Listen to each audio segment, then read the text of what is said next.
J'ai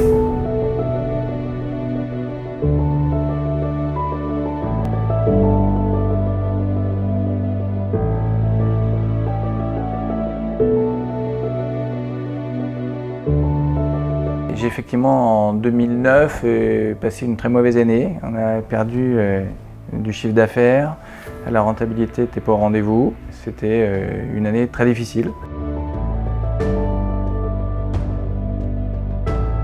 J'ai dû me séparer de mon associé et j'ai eu un moment effectivement très anxiogène, hein, beaucoup de stress. Je ne dormais pas la nuit, je me posais des questions sur savoir comment j'allais m'en sortir. Et j'ai tendance à dire que c'est la période des 4 S.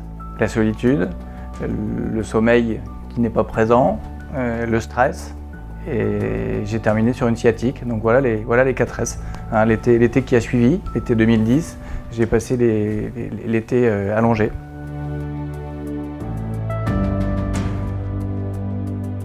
Plusieurs solutions. La première, ça a été de remplacer moi-même mon associé qui était le commerçant, le commercial de l'entreprise. Donc j'ai été voir les clients un par un et puis je leur ai demandé si eux voulaient continuer à travailler avec moi. En tout cas, moi j'avais besoin d'eux pour continuer. Donc j'ai eu des réponses positives à chaque client. Et donc on a retrouvé de la rentabilité heureusement dès la première année. J'ai eu la chance de rencontrer Amélie qui a intégré l'équipe à cette époque-là et qui arrive tous les matins toujours avec un super sourire, donc ça c'est important. Et puis j'ai surtout mis les produits en avant. J'ai travaillé avec un conseiller culinaire et j'ai effectivement développé la sécurisation de nos filières. Sur le plan personnel, la première chose ça a été de ne pas arrêter le sport que je pratique depuis longtemps, l'aïkido.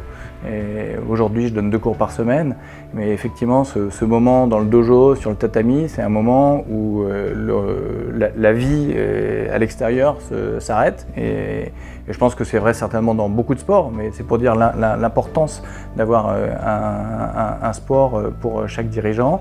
Ça permet d'oublier complètement pendant 1h30 ou 2 heures ce qui se passe et puis de bien segmenter les dossiers. Donc c'est un peu comme une drogue, un exutoire, un anti-stress. J'ai passé aussi plus de temps avec mon épouse et en famille. J'ai décidé d'y consacrer plus de temps et de mettre ces rendez-vous en premier dans mon calepin plutôt qu'en second plan. Donc inverser un petit peu les priorités. Avoir réussi à sortir Crustamar de l'Ornière, c'est effectivement une fierté, mais c'est surtout le plaisir tous les matins de permettre aux gens qui m'entourent, à mon équipe, de pouvoir travailler dans des bonnes conditions et de sentir qu'elles viennent travailler avec le sourire et pas à reculons. Et ça, c'est le plus important. Enfin, c'est moi ce qui me fait bouger, ce qui me fait vibrer au jour le jour, c'est ça. C'est l'épanouissement de mon équipe. La première chose, c'est vraiment de s'entourer. La première chose, c'est vraiment d'aller vers d'autres dirigeants. Il y a le cercle des jeunes dirigeants, il y a énormément d'associations et de réseaux dans tous les sens.